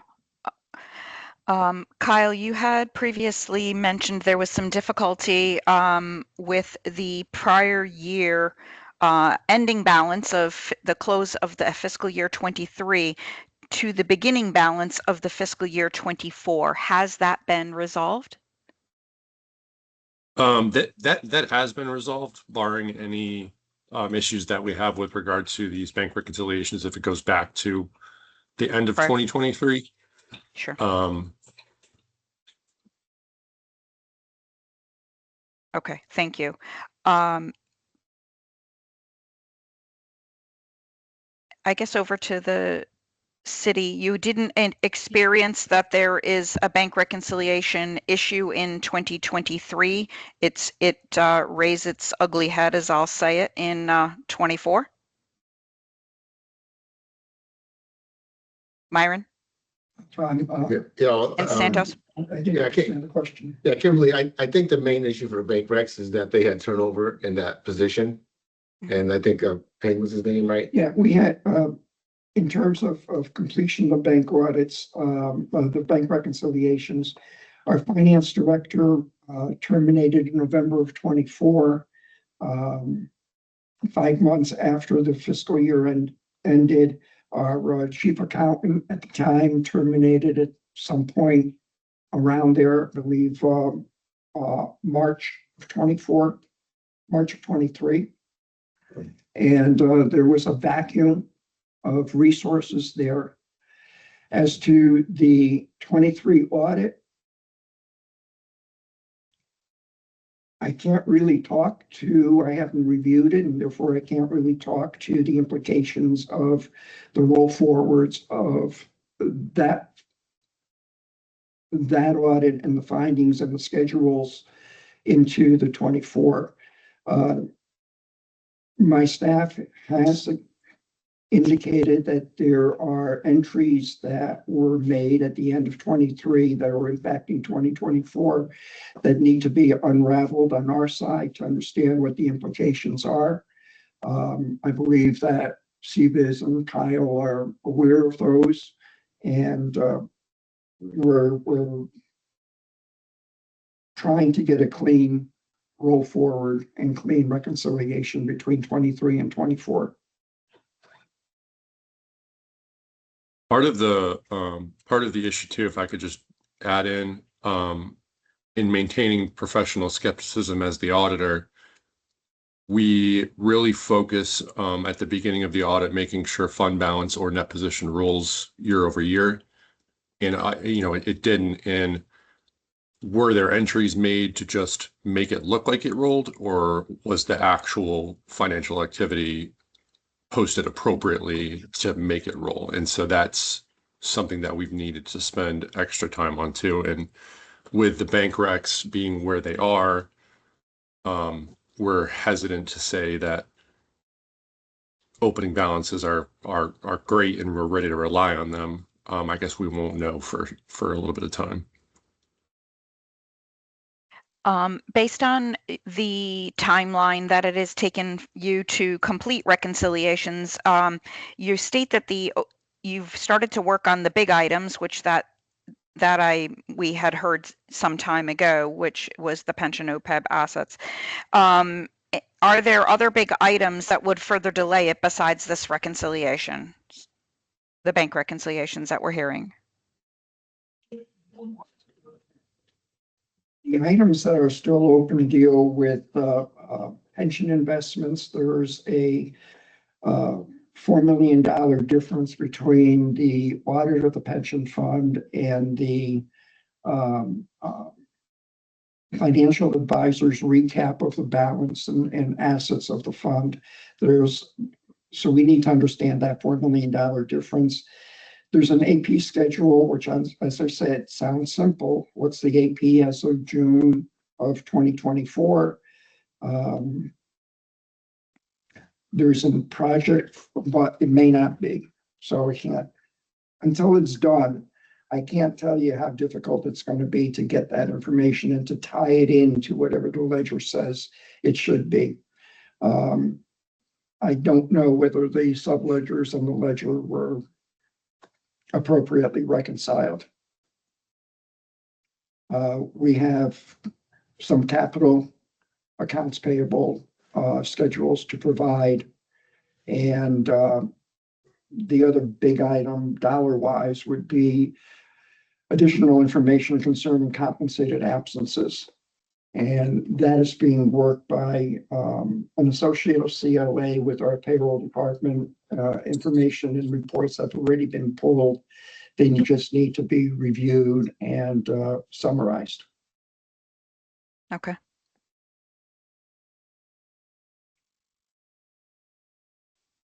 Thank you. You're welcome.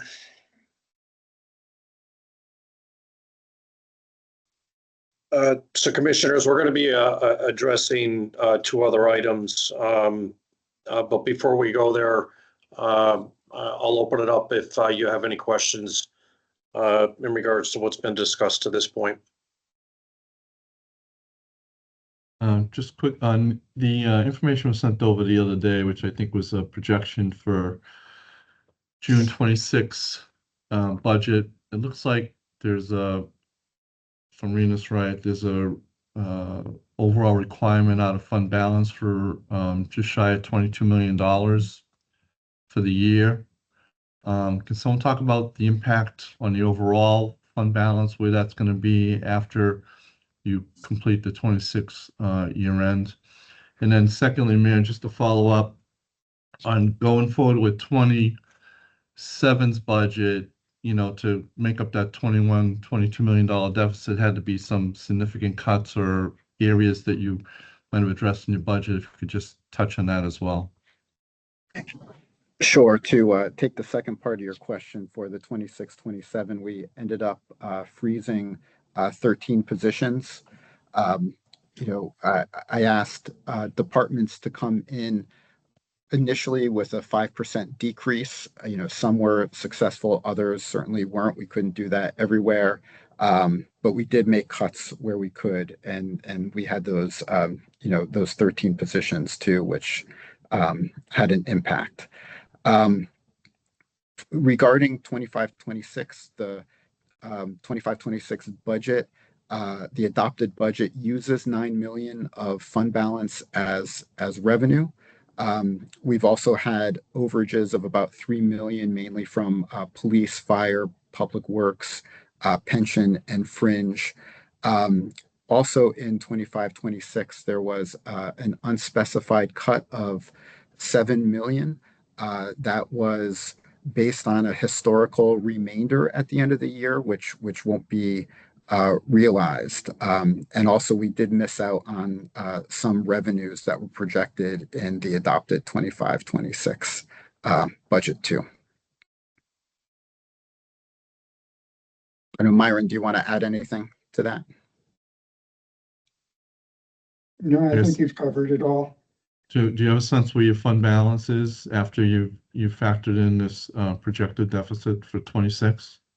Yes, an estimate, when we came to you in February, we thought it was going to end up a little over 10, maybe 11 million. Now we're thinking it's going to be a bit under 10 million.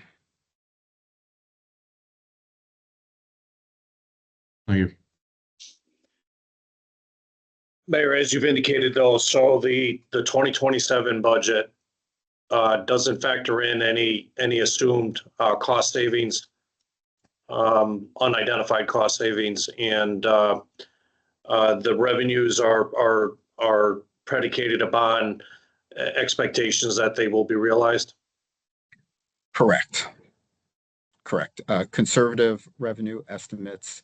It really did everything we can to make sure it's structurally balanced, that ongoing revenues could meet ongoing expenses. No one-time revenue, no use of fund balance. Okay, and that was the other point, just to confirm, there's no use of fund balance in the budget. Correct.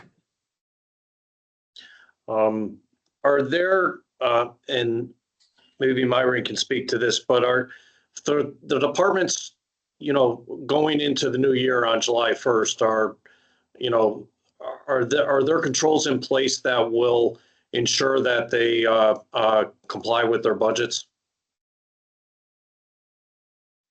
The controls really haven't changed. What they are is we are a purchase order driven system, encumbering as we issue the purchase orders against the line item. It's up to the managers to assure that the spending is within that purchase order. Right now, for the current year, the administration has the authority to move $25,000 and transfer it between lines within the department. And the amount that is transferred between departments needs legislative council approval. Legislative council for next year has tightened that down a bit and restricted the transfers within departments to no more than $15,000 per occurrence and no more than $60,000 cumulatively for the year. Anything other than that requires council approval.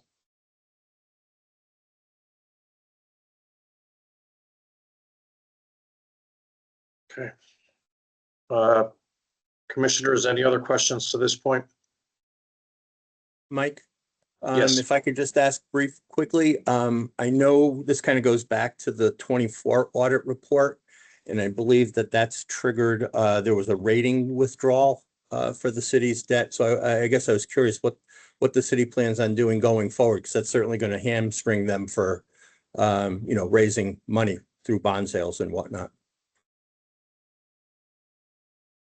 Yes, we have a lot of deferred maintenance, and we really want to finish the 23-24 audit as soon as possible and try to restore our bond rating. So we could one day go out to bond again and also finish the 24-25 outstanding audit too.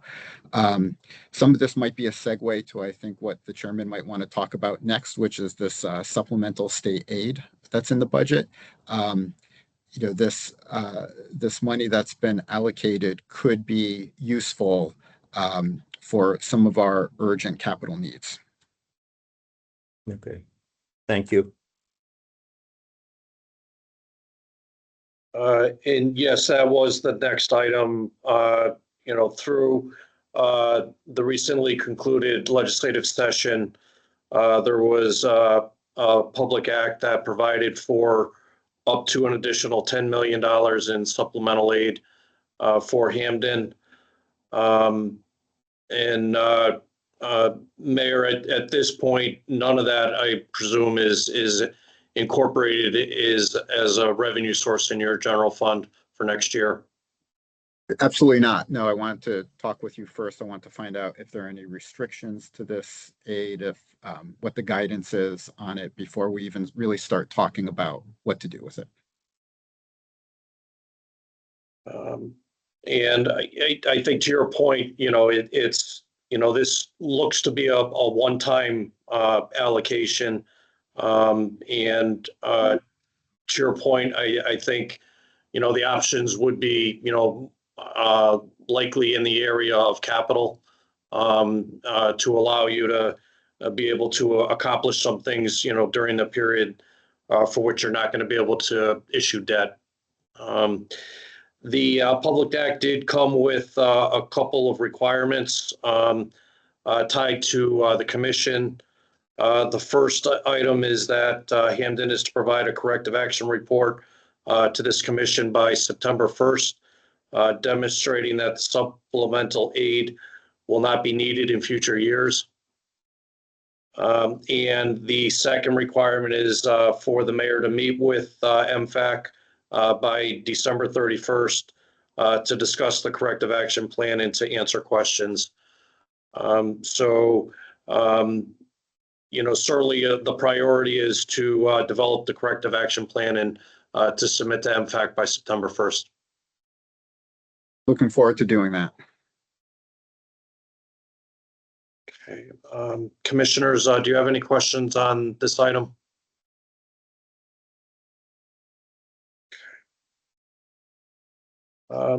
The last item is in regards to a letter from the mayor that the commission is in receipt of. requesting that MFAC designate Hamden as a Tier 1 municipality due to several setbacks in improvement upon its financial condition. Certainly, the financial condition of Hamden has stunningly deteriorated significantly in a very short period of time. If the operating surplus is able to be held for 2024, that is projected at 9.4 million. But unfortunately, it's followed up by a projected drawdown of fund balance for a deficit in 2025 of 18.2 million.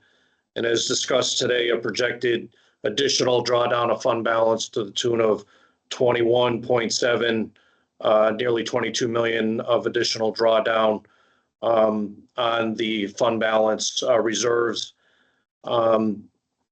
Certainly, it's good to hear that the estimated fund balance in the $9 to $10 million range is projected to be held and not further burdened by what's to come in 2027, provided that Hamden is able to hold to its budget.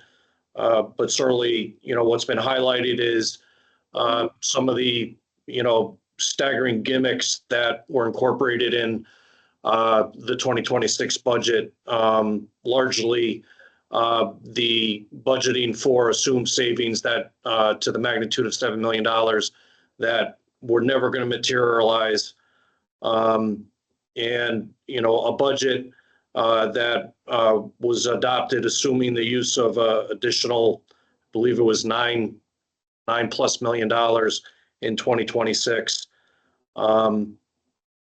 So again, it's good to hear that this is not in play going forward for the 2027 year, and that you'll still have a fund balance that hopefully can be built upon going forward as you look at the results a year out from now for fiscal year 2027.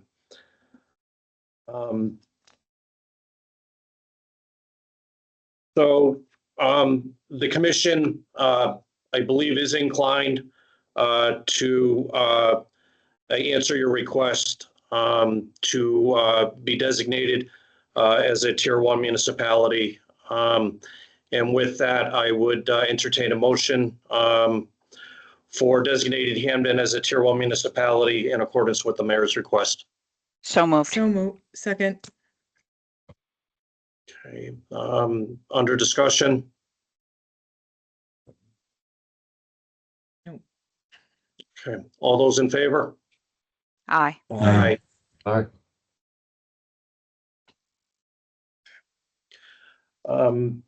Okay, so the motion is approved and Hamden is now designated as a Tier 1 municipality under the Municipal Finance Advisory Commission. Mayor, I certainly, on behalf of the commission, thank you for your comments. And Myron and Santo as well. You have a really heavy lift in front of you. I would hope that in the coming days and weeks, as this summer unfolds, that there's significant progress to be made. And before you're in front of the commission again, in the early fall, we'd certainly like to see that the 2024 audit is at the finish line or very close to being at the finish line. Thank you.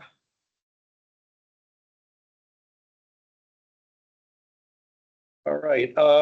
Next up is discussion and possible action in regards to the Municipal Finance Advisory Commission's draft guidelines. Town of Plymouth, excuse me. Oh, thank you, Kim. So, geez, I thought we were going to sneak by there, folks. Thank you so much. All right. So, sorry, I can't let that happen. I didn't think so, Kim. And that's quite all right. Thank you. Good morning. We enjoy your company. Indeed. Mayor and VJ, welcome. Good morning. Thank you. I could jump right into it if that's okay with the commission.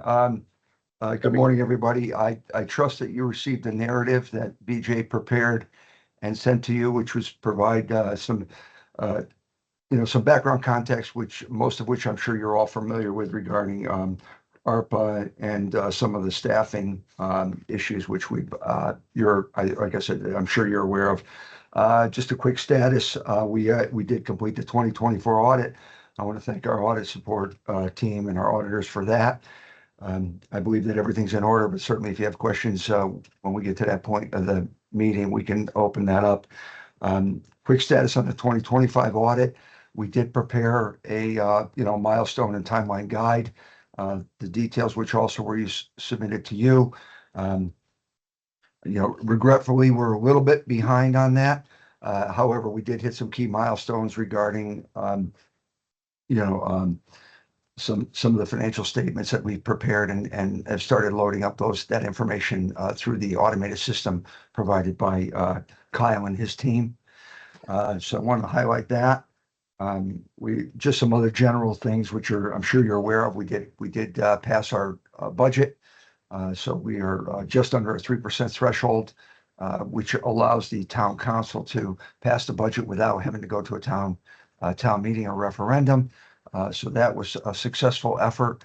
I believe you have also those latest documents that reflect our new budget.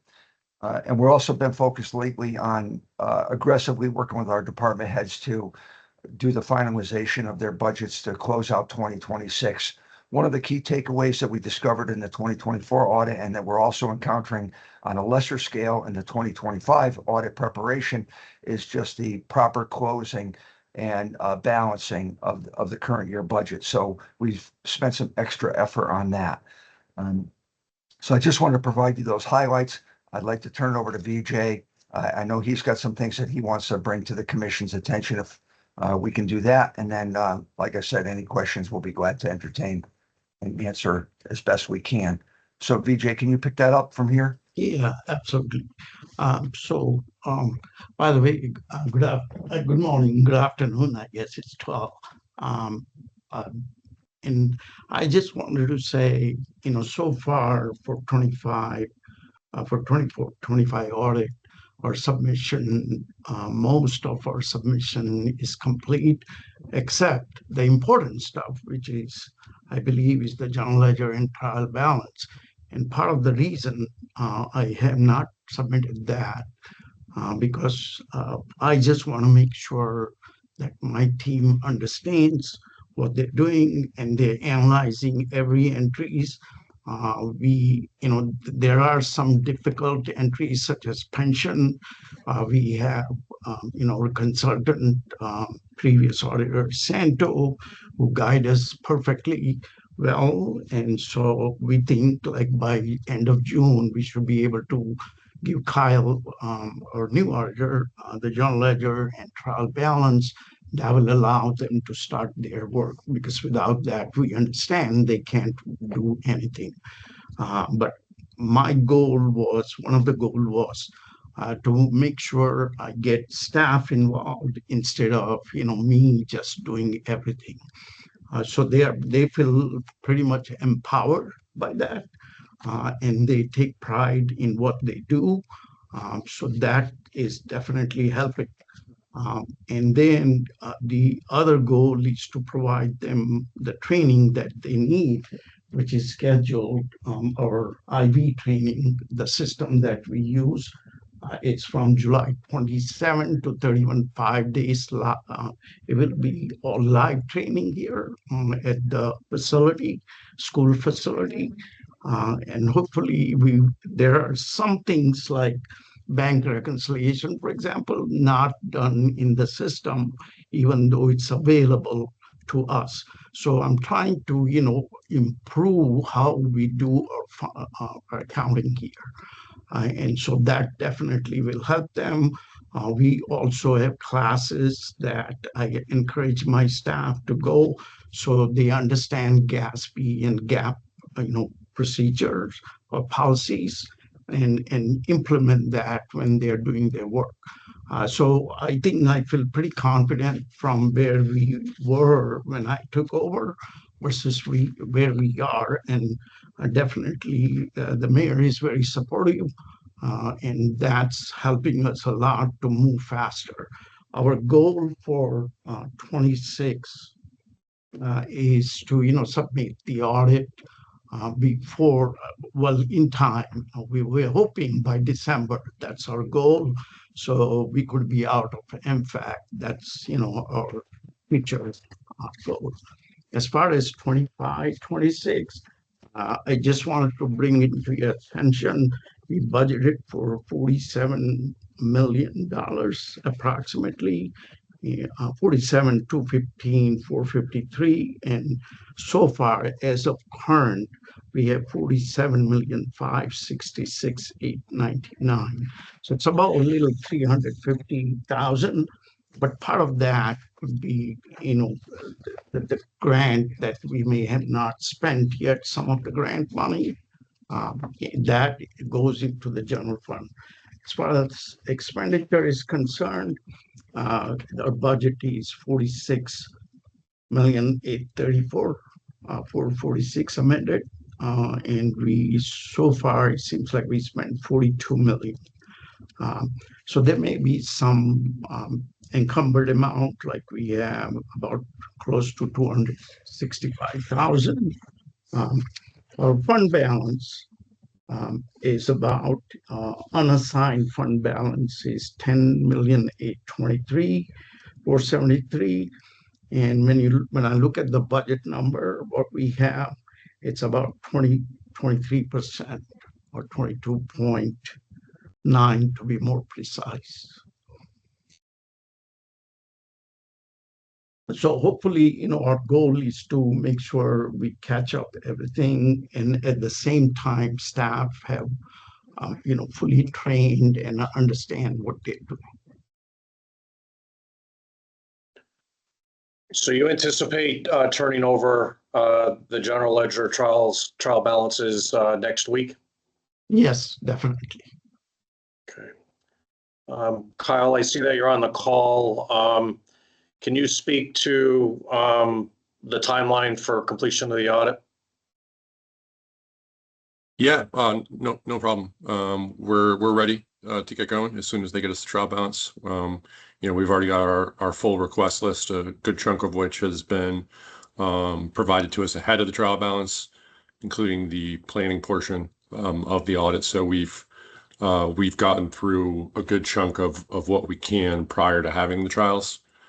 So yeah, we're looking forward to receiving those, digesting them, and then hopefully getting this done over the summer before things start to pick up for other communities.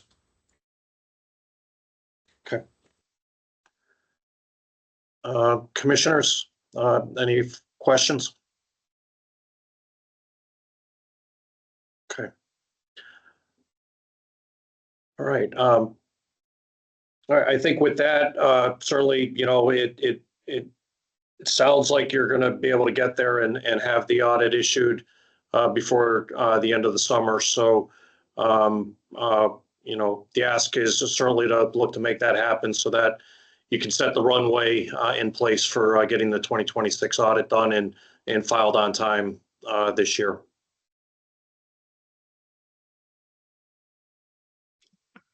Thanks, Mike. That's our goal. We got the light on in December to make sure we hit the 26. We'd love to be off the list. And I know we've gotten some extra support from you folks, and we appreciate that. We also, if there's any other supplemental materials in the meantime that we need to forward to you, please let us know. And don't want to barrage you with too much paperwork. I know your commission has got plenty on your table. Thank you. Thank you, Mayor.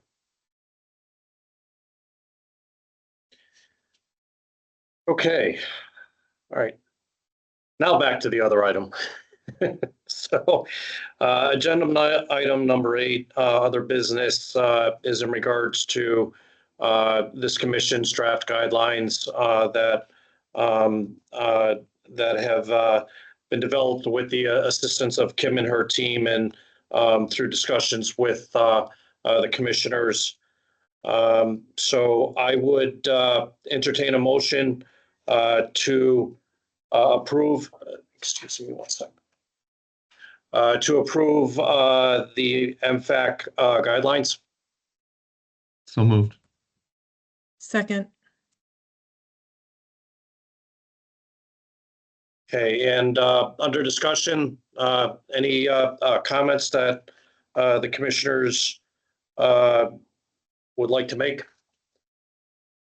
I will just highlight that just to highlight the table of contents for the benefit of the commission and those that are on the call today.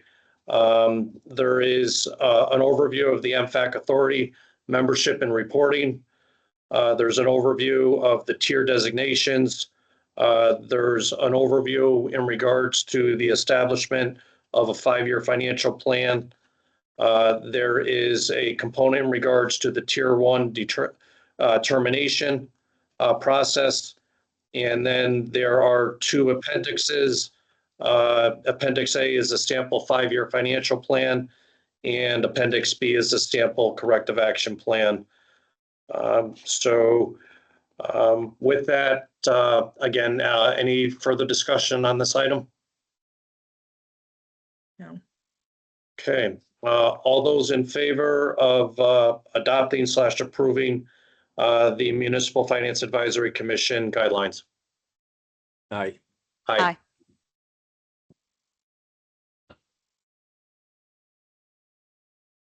Okay, so the last item today is in regards to some very bittersweet news. We are, OPM and this commission are going to be losing the great services that Kim has provided to us. First off, Kim, I just personally want to thank you for your guidance and support. It's been a great collaborative effort over the time that I've been on the commission with you. It's unfortunate that we're going to be losing you, but certainly it sounds like you've got a nice opportunity to provide your assistance in helping out another organization.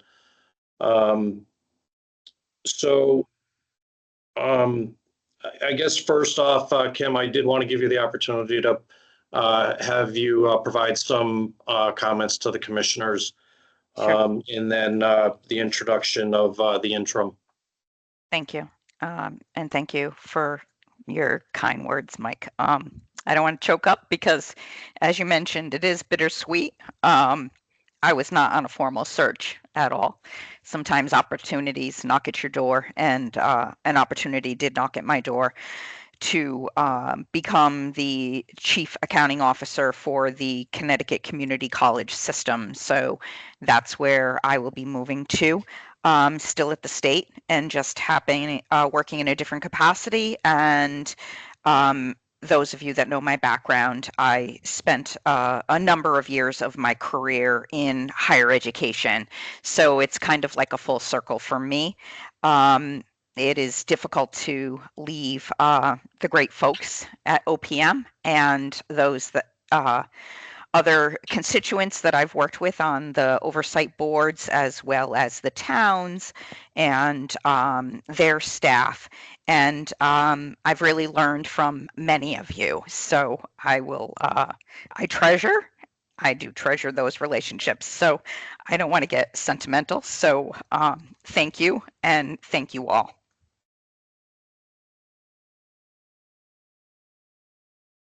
Congratulations. Thank you. I want to Congratulations. thank you. I'm going to introduce the interim designee who doesn't really need an introduction. Rachel Mosier is the Assistant Division Director for OPM Finance. She is my backup, and she has attended all of these meetings, and I have recommended to the Secretary to designate her as his designee during the interim phase for the Executive Financial Officer, my position. And Rachel is with us today, and I know that you're in good hands with her and Bill and the rest of the Mike is on here, Morgan, the rest of the finance staff. I think it will go seamless, and that we are in a good place to be able to pass the baton. Thanks, Kim. We do wish you well. Congratulations. Rachel, certainly myself and the commission, we look forward to working with you during this transition period. And certainly we do appreciate your support and Bill's support and the team in your efforts in supporting this commission. Thank you, Mike, and thank you everyone on the commission, and especially thanks to Kim for all of her hard work in this work over the years. And I look forward to working with all of you.